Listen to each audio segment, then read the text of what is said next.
तो यहाँ पे हम ऐसा देख सकते हैं कि वाटर को बिगाड़ना है। वाटर को बिगाड़ना है यानी हमें उसमें थोड़ा सा जैसे साबुन बिगाड़ देना है। साबुन हो जाने के बाद वो डस्टिंग वाला हो जाए। उसके बाद ये टेस्ट ट्यूब में आपको लेजर बीम पास करना है। यहाँ से लेजर पास होगा ना तो आपको लेजर का पाथ दिखेगा। जब डस्टिंग वाला वाटर होगा, ट्रांसपेरेंट में तो ऐसे ही हमें सब दिखता है। हमें ये मीडियम को बिगाड़ देना है, डस्टिंग वाला बना देना है। बाद में हमें लेजर बीम पास करना है। जब लेजर बीम पास होगा डेंसर से रेयर में, तो it will be move far away from the normal. यानी ये प्रभुदेव नॉर्मल है, उससे दूर चला जाएगा। जब आपका ईटा डिक्रीज होता है ना, it will be move far away, यानी ये रिफ्रैक्टेड एंगल बढ़ जाएगा। तो यहाँ पे partially reflected and partially refracted, तो यहाँ पे थोड़ा सा partially reflected or partially refracted rays, it is called as a refracted rays. Partly refracted rays and partly reflected rays.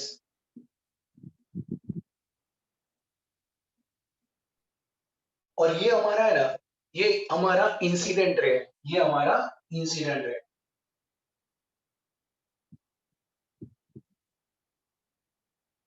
यदि हम यहाँ पे वही टेस्ट ट्यूब में हम ऐसा कर सकते हैं, एंगल को इंक्रीज करेंगे। हमारा नॉर्मल है, हम एंगल को इंक्रीज करेंगे। यदि आप एंगल को इंक्रीज करोगे ना, तो यहाँ पे क्रिटिकल एंगल से ज्यादा एंगल होगा तो it is totally reflected. It is known as a TIR, total internal reflection.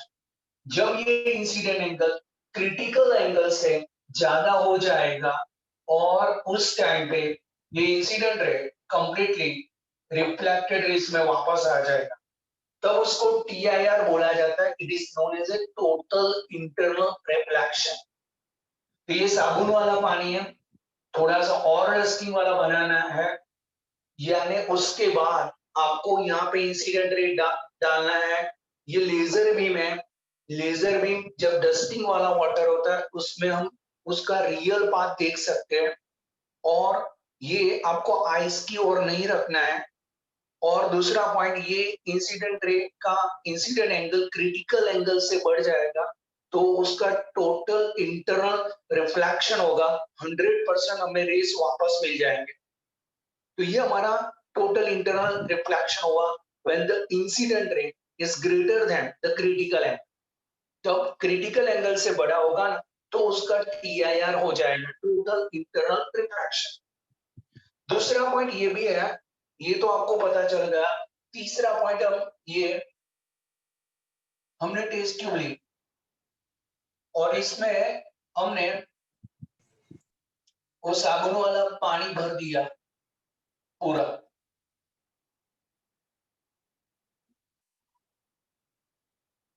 यहाँ पे हमने लेजर बीम को छोटे एंगल पे इंसिडेंट किया तो उसका टोटल इंटरनल रिफ्लेक्शन होगा।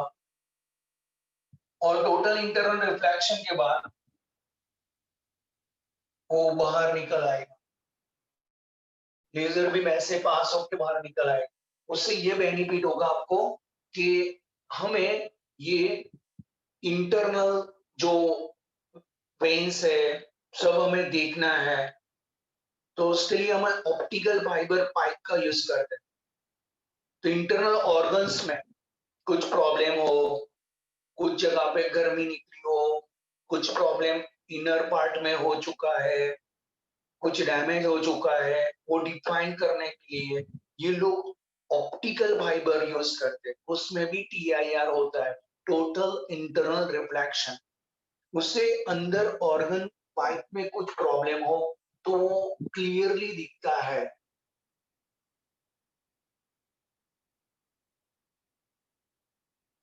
तो ये छोटे इंटरनल रिफ्लेक्शन क्यों होता है ना, वो भी आएगा because eta equal to 1/sin c.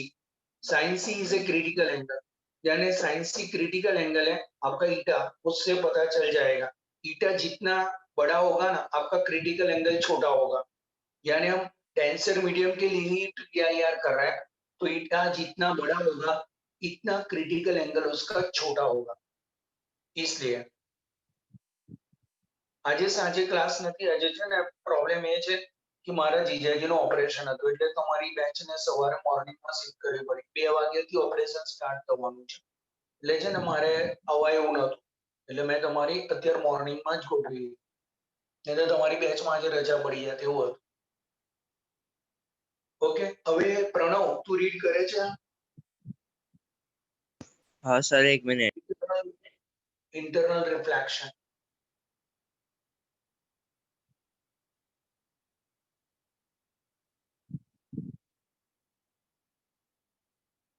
ધ્યાની હું તને કહીશ ક્લાસ પર આવવાનો હોઈશ ત્યારે મેસેજ ડ્રોપ કરી દઈશ।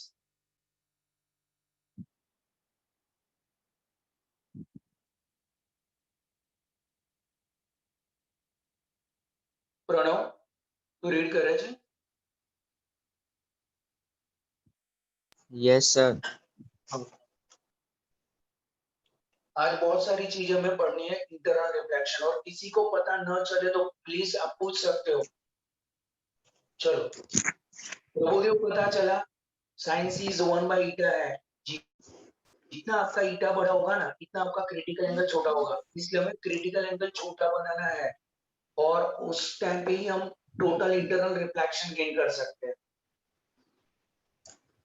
आगे A demonstration for total internal reflection. All optical phenomenon can be demonstrated very easily with the use of a laser torch or pointer, which is easily available nowadays. Take a glass beaker with clear water in it. Add a few drops of milk or any other suspension to water and यानी stir आप so milk that भी डाल सकते हो उसमें, और आप साबुन भी डाल सकते हो। आगे add a few drops of milk or any other suspension to water and stir so that water becomes a little turbid. Take a laser pointer and shine its beam through the turbid water. You will find that the path of the beam inside the water shines brightly. Shine the beam from below the beaker such that it strikes at the upper water surface at the other end. Do you find that it undergoes partial reflection, which is seen as spot on the table, आप and देख रहे partial हैं reflection? जब छोटा होगा, 2 minute, angle जब छोटा होगा ना तो उसका पार्टली रिफ्रैक्टेड रेस भी मिलेगा, पार्टली रिफ्रैक्टेड रेस भी मिलेगा। तो रिफ्लेक्टेड रेस यानी बैक आना, और रिफ्रैक्टेड यानी सेकंड मीडियम में चले जाना। याद रखना, रिफ्रैक्टेड रेस का मीनिंग है सेकंड मीडियम में जाना, और रिफ्लेक्टेड रेस का मीनिंग है वापस आना। आगे Now direct the laser beam from one side of the beaker such that it strikes the upper surface of water more obliquely.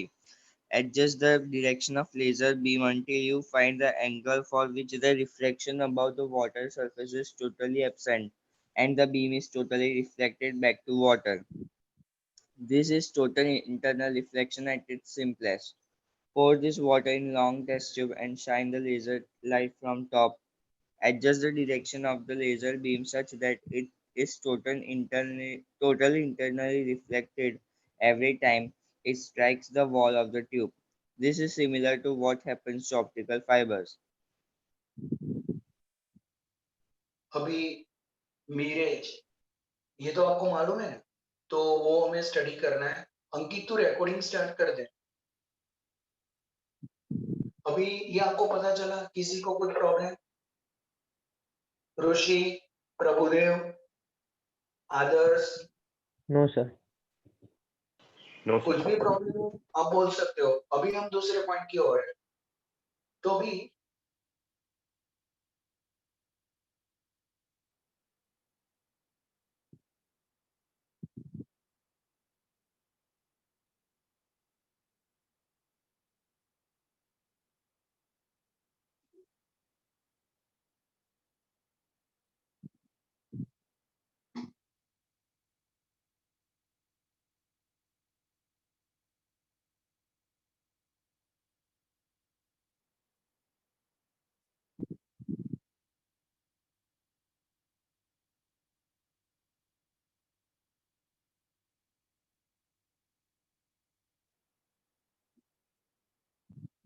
Desert यानी रन में ऐसा होता है कि बड़े पेड़ होते हैं ना, उसको याद रखो, समर की बात के सिवाय की बात कर रहा हूँ। समर में हमें मिरेज की इफेक्ट मिलेगी। अब पहले पॉइंट ये है कि यहाँ से हम देख रहे हैं तो हमें स्ट्रेट वे दिखता है नॉर्मली, इन नॉर्मल कंडीशन। पर समर में क्या होता है, ये पूरा हीट होने के कारण उसके साथ जो एयर होती है ना, वो रेयर मीडियम में आ जाती है। ये पार्ट हीट होता है, डायरेक्ट सनरेज उस पे आते हैं डेजर्ट पे, तो ये सब हीट हो जाता है और उसके कारण जो उसके संपर्क में एयर होती है ना, उसका मॉलिक्यूल फार अवे चले जाता है, यानी उसकी डेंसिटी डिक्रीज हो जाती है और अपर पार्ट में उसकी डेंसिटी ज्यादा होती है, ऐसा होता है। याद रखो, अच्छी तरह समझना, ये लोग की डेंसिटी ज्यादा है और यहाँ पे डेंसिटी कम है, बिकॉज मॉलिक्यूल यहाँ पे फार अवे है और यहाँ पे मॉलिक्यूल बहुत नियर आ रहे हैं। यानी यहाँ से हम आप देख रहे हो कि ये रेस कहाँ से आएंगे, डेंसर मीडियम से आएंगे और इस तरफ जाएंगे, रेयर मीडियम में जाएंगे। तो आपको ये देखना पड़ेगा कि यहाँ से सपोज रेस निकला, यहाँ पे मैंने नॉर्मल ड्रॉ किया, नॉर्मल कंडीशन में it will be travelling a straight line. पर अब क्या होगा, ये जाना चाहिए, पर अभी ये रेयर डेंसर से रेयर में जा रहा है, तो इट विल बी मूव। ये डेंसर है, ये उसका नॉर्मल है और डेंसर से वो रेयर की ओर जा रहा है, तो किस तरफ जाएगा, away from the normal. Away from the normal.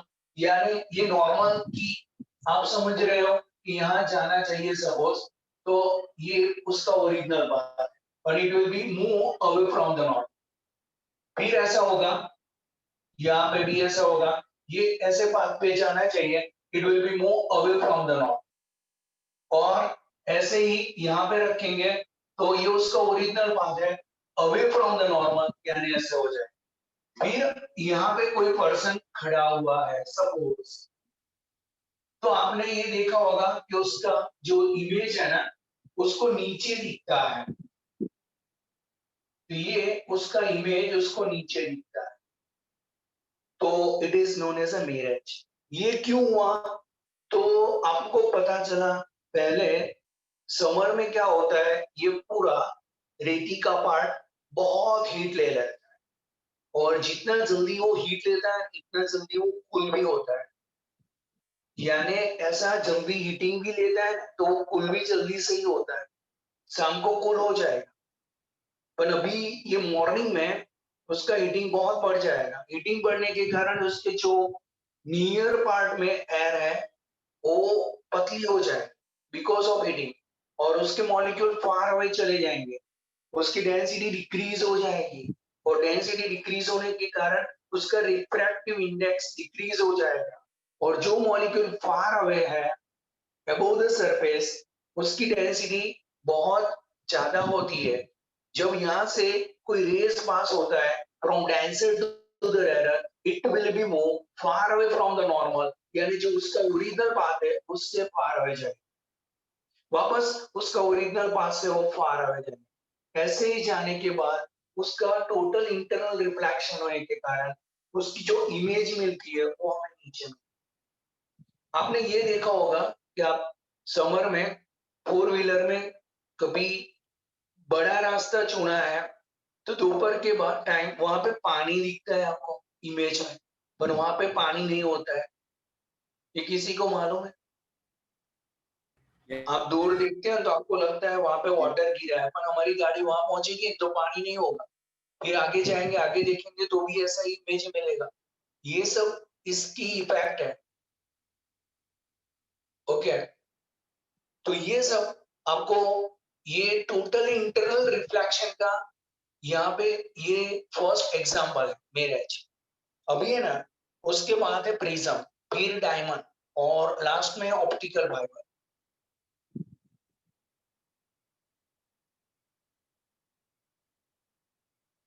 Okay, तो अभी पहला हम पार्ट ले रहे हैं मिरर। चलो, mirage formation. On hot summer days, the air near the ground becomes hotter than the air at higher levels. The refractive index of air increases with its density.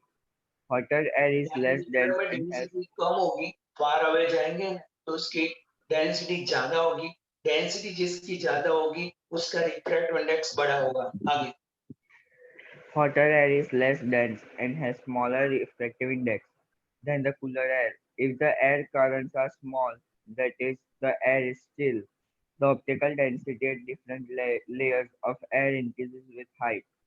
As a result, light from a tall object such as tree passes through a medium whose refractive index decreases towards the ground. Thus, a ray of light from such an object successfully bends away from the normal and undergoes total internal reflection. If the angle of incidence for the air near the ground exceeds the critical angle to a distant observer, the light appears to be coming from somewhere below the ground. The observer naturally assumes that light is being reflected from the ground, say by a pool of water near the tall object. Such inverted images of distant tall objects cause an optical illusion to the observer. This phenomenon is called mirage. This type of mirage is especially common in hot deserts. Some of you might have noticed that while moving in a bus or a car during a hot summer day, a distant patch of road, especially on highway, appears to be wet, but you do not find any evidence of wetness when you reach that spot. This is also due to mirage. Thank you. तो ये उसका first example है। ये आपको पता चल गया होगा। किसी को कुछ डाउट? ऋषि, बिनोय, प्रभुदेव, आस्था, No, sir. कोई प्रॉब्लम? तो अभी हम शुरू कर रहे हैं दूसरा पॉइंट।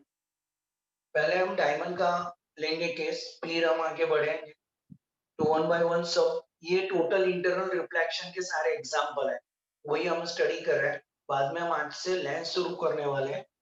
तो लेंस कैसे बनाया जाता है वो आज शुरू करने वाले हैं।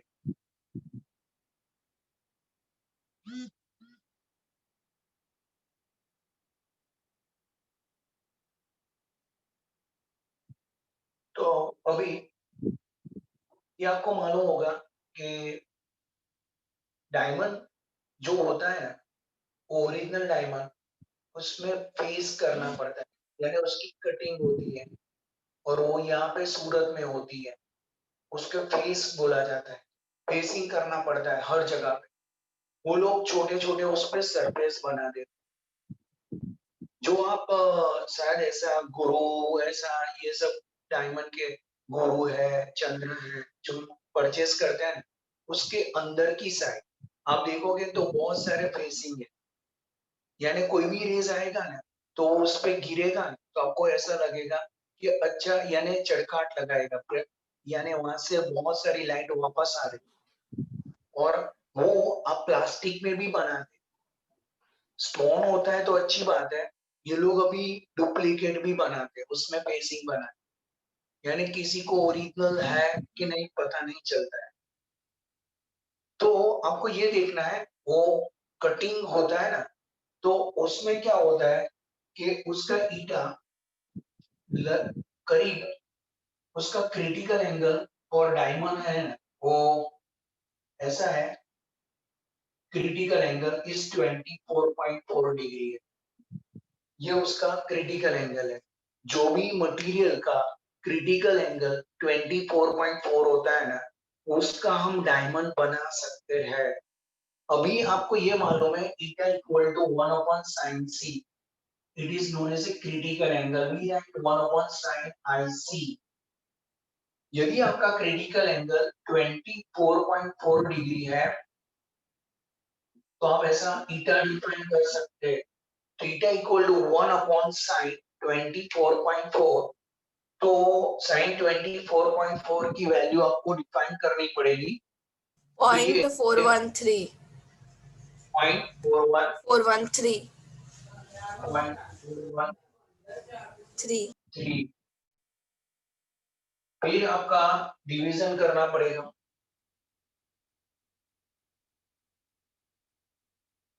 421 2.421.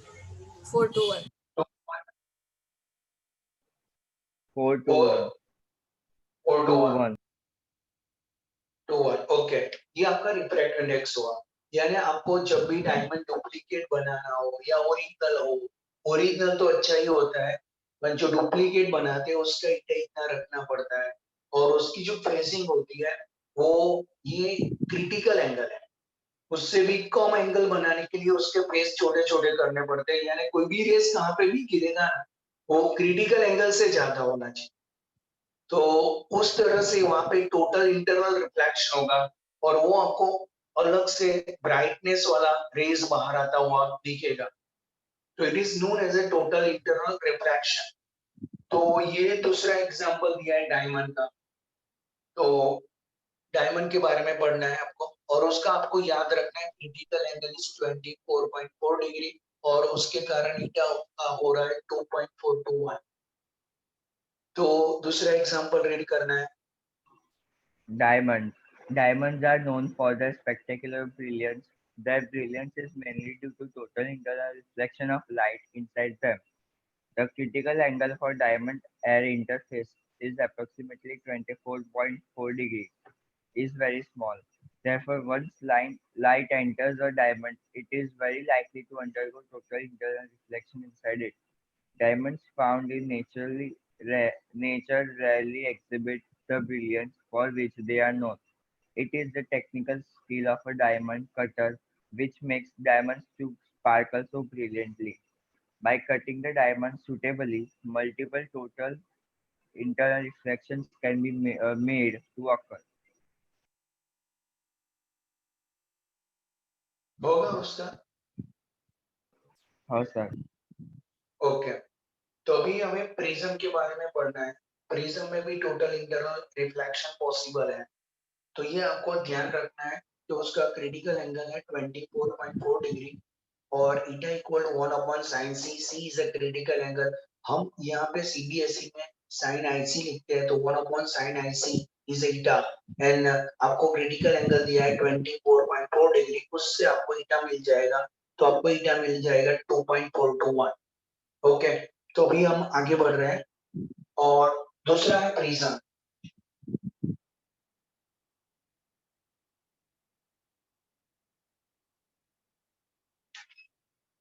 प्रिज्म में इंटरनल रिफ्लेक्शन पॉसिबल है। मैं आपको एक एग्जांपल दे रहा हूँ। नॉर्मली जो ग्लास होता है उसका ईटा 1.5 है, ग्लास का जो प्रिज्म बनाते हैं ना। अभी दो टाइप के हैं, एक 1.6 है और एक का 1.72 है। तो दो टाइप के प्रिज्म होते हैं। जो कॉस्टली प्रिज्म होता है उसका ईटा 1.73 होता है।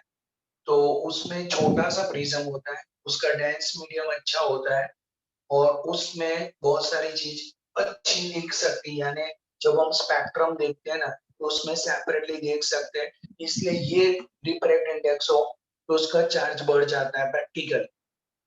तो अभी मैं आपको एक एग्जांपल दे रहा हूँ। सपोज ईटा 1.6 है, तो sin c is 1 upon eta, 1 upon 1.6 कितना आ रहा है आपका आंसर? 1 upon 1.6। 0.625. 0.625. ओके, आपको 0.625 की वैल्यू डिफाइन करनी पड़ेगी नेचुरल साइन में। तो 0.625 नेचुरल साइन में, तो 0.625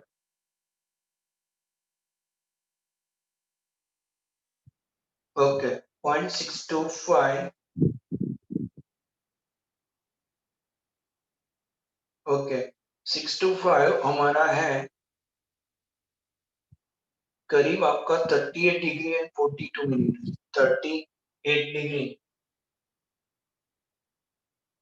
42 मिनट, ये आपका क्रिटिकल एंगल हुआ। अभी मैं आपको जो भी एग्जांपल दे रहा हूँ उसका इंसिडेंट एंगल 38 से ज्यादा होगा तब TIR होगा 1.6, और आपके पास नॉर्मल ग्लास हो ना, उसका हम प्रिज्म बनाते हैं ना, तो उसका 1.5 होता है। उसका क्रिटिकल एंगल उससे भी ईटा जब बड़ा होगा छोटा होगा, तो उसका साइन सी बड़ा हो जाएगा, और साइन सी बड़ा होगा तो उसका एंगल बढ़ जाएगा, यानी क्रिटिकल एंगल बढ़ जाएगा। तो उसका 42 आता है। किसके लिए? ईटा इक्वल टू 1.5 के लिए। अभी मैं आपको एक एग्जांपल दे रहा हूँ। ये हमारे पास प्रिज्म है, राइट एंगल प्रिज्म। उसमें हम पैरेलल रेज इंसिडेंट कर रहे हैं। पहला रेज आप देख रहे हैं, यहाँ पे हमने नॉर्मल ड्रॉ किया है, तो आप समझ रहे हैं ये 45 एंगल है। जब आपका इंसिडेंट एंगल 45 का है, तो incident angle and reflected angle both are the same. ये एंगल क्रिटिकल एंगल से ज्यादा है। Normal glass eta is 1.5। मैं आपको प्रिज्म जो बना है वो हम जो बनाते हैं प्रैक्टिकल लैब में वो 1.73 से बनाते हैं। उसका क्रिटिकल एंगल उससे भी छोटा होता है, यानी टोटल इंटरनल रिफ्लेक्शन आपको 40 डिग्री से ही मिलने लगे। ये तो हम 45 ही पी कर रहे हैं। तो आपको ये मालूम है incident angle and reflected angle both are the same. ये 45 हुआ, ये इंसिडेंट एंगल है, ये आपका रिफ्लेक्टेड एंगल, तो उसका TIR होगा, क्योंकि आपने 45 डिग्री पे इंसिडेंट किया, वो क्रिटिकल एंगल से ज्यादा है। जब इंसिडेंट एंगल क्रिटिकल एंगल से ज्यादा होता है तो उसका टोटल इंटरनल रिफ्रैक्शन शुरू हो जाता है, यानी ये सरफेस मिरर की तरह बिहेव करता है। यदि यहाँ पे हमने दूसरा रेज इंसिडेंट किया तो ये भी टोटल इंटरनल रिफ्लेक्शन के कारण ऐसे आ जाए। तो ये TIR का एग्जांपल है। दूसरा हम एग्जांपल दे सकते हैं, वो भी आपको देखना चाहिए। तो आपको ये ध्यान रखना है कि उसका नॉर्मली हम ग्लास में भी चेंज आ रहा है। अच्छे क्वालिटी वाले ग्लास होते हैं उसका इतना 1.73 तक जाता है, तो उसके हिसाब से क्रिटिकल एंगल चेंज होता है। और नॉर्मली कोई भी ग्लास होता है ना उसका इतना 1.5 होता है। तो अभी आपको दूसरा एक एग्जांपल दे रहा हूँ प्रिज्म का ही। तो मैं यहाँ पे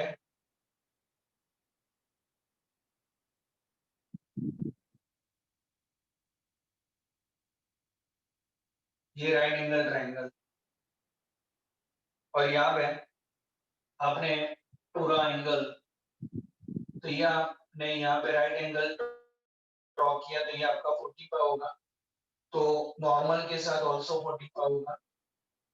तो यहाँ पे आपका TIR होना शुरू हो जाएगा। तो ये आप 45 पे वापस आएगा। यहाँ पे आपको वापस नॉर्मल ड्रॉ करना है। नॉर्मल ड्रॉ करके यहाँ पे इंसिडेंट एंगल 45 का है, तो रिफ्लेक्टेड एंगल आपको 45 का मिलेगा, और ये वापस आपको यहाँ पे मिल जाएगा। तो ये TIR हो जाएगा। तो ये आपका 45 incident angle and reflected angle are the same. तो जो रेज ऊपर से जा रहा है वो आपको वापस मिल रहा है, उसका भी TIR हो रहा है। तो इसको बोला जाता है total internal reflection for prism. ये प्रिज्म के दो एग्जांपल हमने ड्रॉ किए हैं, जिसमें इंसिडेंट एंगल आपका 45 मिनिमम है, आपका क्रिटिकल एंगल से ज्यादा एंगल है, इसलिए TIR पॉसिबल है। नॉर्मली जो ग्लास होता है ना उसका ईटा 1.5 होता है, हम जो प्रिज्म बनाते हैं उसका 1.73 तक जाता है। तो ये आपका टोटल इंटरनल रिफ्लेक्शन का थर्ड एग्जांपल हुआ। तो अभी आपको पढ़ना पड़ेगा प्रिज्म के बारे में। Prism. Prism designed to bend light by 90 degree or by 180 degree make use of total internal reflection. Such a prism is also used to invert images without changing their size. In the first two cases, the critical angle IC for the material of the prism must be less than 45 degree. We see table 9.1 that this is true for both ground glass and dead splint glass. यहाँ पे आपका भी है, तो ये आपका भी है crown glass end plate glass. तो जो क्राउन होता है ना उससे प्लेट ग्लास 1.73 है। मैंने बोला प्लेट ग्लास बहुत बढ़िया ग्लास होता है, उससे हम TIR जल्दी से कैप्चर कर सकते हैं, उसकी इमेज अच्छी गेन कर सकते हैं। इसलिए अभी सबसे ज्यादा प्लेट ग्लास का यूज होता है, क्राउन ग्लास का यूज कम हो रहा है। आगे Particular ओके, तो ये आपको पता चला। किसी को कुछ प्रॉब्लम? आदर्श तुम्हें पता चल रहा है? बिनोय, आस्था, तिवारी, प्राची, ओके, किसी को कुछ प्रॉब्लम? जयमीन भट्ट, कवर बड़ी है, ओके। तो अब हम आगे बढ़ रहे हैं ऑप्टिकल फाइबर के बारे में। प्रीत, तुम्हें पता चल रहा है? Yes, sir.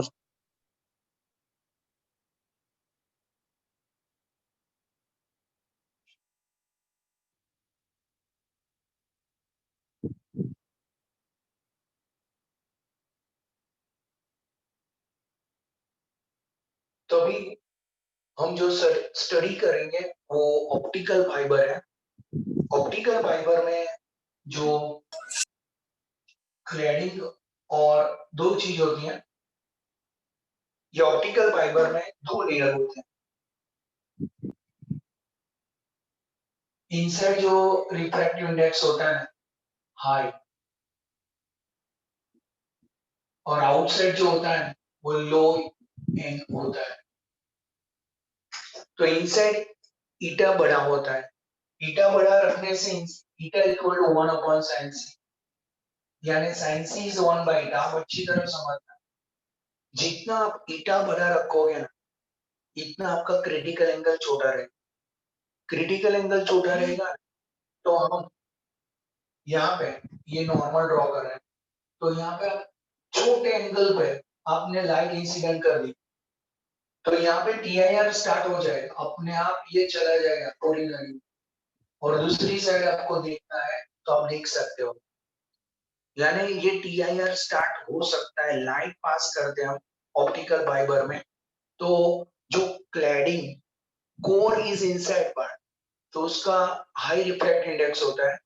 क्लैडिंग बाहर का लेयर होता है, वो पिघलना चाहेंगे इसलिए रखते हैं, उसमें लो ईटा होता है। तो रिफ्रैक्ट इंडेक्स ईटा अंदर की ओर ज्यादा रखने का ये बेनिफिट है कि उसका क्रिटिकल एंगल छोटा हो जाता है। यानी हम बड़े एंगल पे भी कभी इंसिडेंट किया ना, तो आपको टीआईआर मिल जाएगा, टोटल इंटरनल रिफ्लेक्शन। यानी लाइट यहाँ से पास होके ये पूरे पाथ में निकल के यहाँ बाहर निकल जाएगी।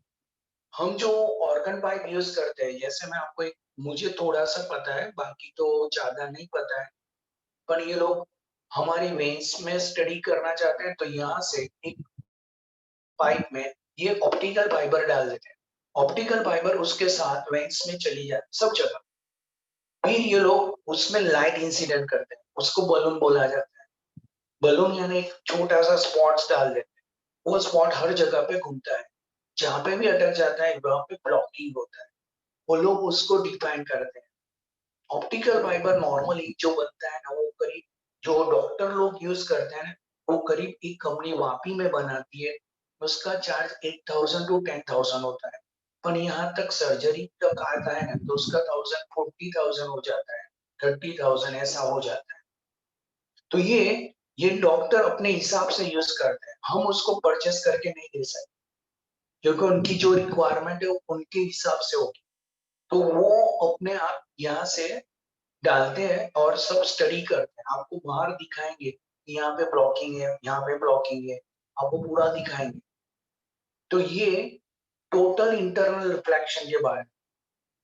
तो कभी कभी ऐसा होता है कि यहाँ पे दो तीन चीज लिखी हुई है उन्होंने कि आपको कुछ, यानी यहाँ से जो नड़ी है ना वो अंदर की ओर जा रही है ना, उसमें कुछ प्रॉब्लम है ना, वो भी देखने के लिए अभी ऑप्टिकल फाइबर का यूज होता है।